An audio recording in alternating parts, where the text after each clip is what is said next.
9 February 2026 ही केवळ एक तारीख नाही, हा तो दिवस आहे ज्या दिवशी महाराष्ट्राच्या ग्रामीण राजकारणाचा नकाशा बदलला. 12 जिल्हे, शेकडो उमेदवार आणि लाखो मतदार, निकाल जाहीर झाले. आणि या निकालांनी केवळ सत्ताधारी बदलले नाहीत, तर एक मोठा प्रश्न निर्माण केला. लोकांच्या मनात काय बदललं आहे? ज्या गावांनी दशकानुदशके एका पक्षाला साथ दिली, त्या गावांनी अचानक निर्णय बदलला. ज्या उमेदवारांनी आयुष्यभर लोकांसाठी काम केलं, ते पराभूत झाले. आणि काही ठिकाणी ज्यांना लोक गंभीरतेने घेत नव्हते, ते उमेदवार विजयी झाले. ही केवळ निवडणूक नाही, ही लोकशाहीच्या बदलत्या चेहऱ्याची कथा आहे. महाराष्ट्र विरुद्ध भारत हा ट्रेंड फक्त इथेच का? जर आपण भारताचा राजकीय ट्रेंड पाहिला, तर गेल्या काही वर्षांत उत्तर प्रदेश, मध्य प्रदेश, गुजरात आणि आसामसारख्या राज्यांमध्ये भाजपने ग्रामीण भागात मजबूत पकड निर्माण केली आहे. ग्रामीण मतदार, जे एकेकाळी स्थानिक नेत्यांवर अवलंबून होते, ते आता राष्ट्रीय नेतृत्वाच्या नावावर मतदान करत आहेत. आणि आता महाराष्ट्रही त्याच दिशेने जाताना दिसत आहे. पूर्वी महाराष्ट्रात स्थानिक नेते, सहकारी संस्था आणि गावकी राजकारण हे निर्णायक घटक होते. पण आता राष्ट्रीय प्रतिमा, केंद्र सरकारच्या योजना आणि संघटित निवडणूक यंत्रणा हे घटक निर्णायक ठरत आहेत. महाराष्ट्र, जो नेहमीच स्वतंत्र राजकीय विचारांसाठी ओळखला जात होता, तो आता राष्ट्रीय राजकारणाच्या ट्रेंडशी जुळताना दिसतोय. आकडे सांगतात वेगळी कथा. या निवडणुकीत भाजपने 214 जागा जिंकल्या. पण खरी कथा या आकड्यांच्या आत लपलेली आहे. 47 जागा अशा होत्या जिथे विजयाचा फरक 500 मतांपेक्षा कमी होता. 19 जागा अशा होत्या जिथे विजयाचा फरक 100 मतांपेक्षा कमी होता. आणि 7 जागा अशा होत्या जिथे विजयाचा फरक 50 मतांपेक्षा कमी होता. याचा अर्थ, जर फक्त काही कुटुंबांनी आपला निर्णय बदलला असता, तर निकाल पूर्णपणे वेगळे असू शकले असते. यातून एक गोष्ट स्पष्ट होते, ही लाट नव्हती, ही अत्यंत अचूक नियोजनाची परिणाम होती. मजबूत उमेदवार पराभूत, कमजोर उमेदवार विजयी कसे?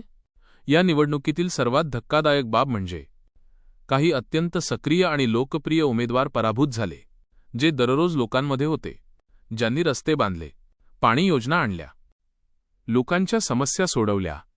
ते पराभूत झाले. आणि काही ठिकाणी ज्यांना लोकांनी कधी गंभीरपणे घेतले नव्हते, जे क्वचितच गावात दिसले, ते विजयी झाले. यामुळे एक प्रश्न निर्माण होतो, लोकांनी उमेदवाराला मतदान केलं की पक्षाला? ही निवडणूक व्यक्तींची नव्हती, ही निवडणूक यंत्रणेची होती. शिक्षण, निवडून आलेले उमेदवार किती शिकलेले आहेत? या निवडणुकीत निवडून आलेल्या उमेदवारांपैकी 28% उमेदवार हे पदवीधर होते, 14% उमेदवार हे पदव्युत्तर होते, 8% उमेदवार हे व्यावसायिक शिक्षण घेतलेले होते, 21% उमेदवार हे फक्त 10वी किंवा त्यापेक्षा कमी शिक्षित होते. यातून एक महत्त्वाची गोष्ट स्पष्ट होते, लोक मतदान करताना शिक्षण हा मुख्य निकष नसतो. लोक विश्वास, प्रतिमा आणि पक्ष या गोष्टींवर मतदान करतात. गुन्हेगारी पार्श्वभूमी, लोकशाहीतील एक कठोर सत्य. या निवडणुकीत निवडून आलेल्या उमेदवारांपैकी 32% उमेदवारांवर किमान एक गुन्हा दाखल आहे, 18% उमेदवारांवर गंभीर गुन्हे दाखल आहेत. यामध्ये मारहाण, फसवणूक आणि काही ठिकाणी गंभीर आरोप देखील आहेत.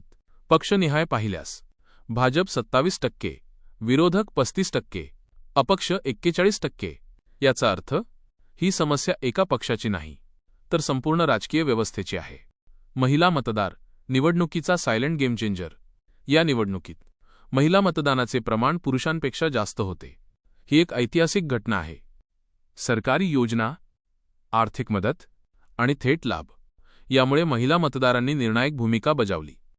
पूर्वी महिला कुटुंबाच्या निर्णयावर मतदान करत होत्या, पण आता त्या स्वतःचा निर्णय घेत आहेत. आणि हा बदल, राजकारण बदलत आहे. शेतकरी संताप असूनही निकाल वेगळा का? शेतकरी नाराज आहे. पीक नुकसान, कमी दर, वाढता खर्च. निकाल वेगळा लागला. याचे कारण, शेतकरी हा एकसमान गट नाही. काही शेतकऱ्यांना सरकारी योजनांचा लाभ झाला, काहींना नाही. आणि यामुळे मतदानाचे निर्णय वेगवेगळे झाले.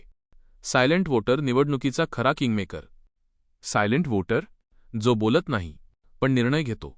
तो सोशल मीडियावर दिसत नाही, तो चर्चांमध्ये दिसत नाही, पण तो मतपेटीत दिसतो. तोच निकाल ठरवतो. मायक्रो मॅनेजमेंट, निवडणुकीमागील विज्ञान.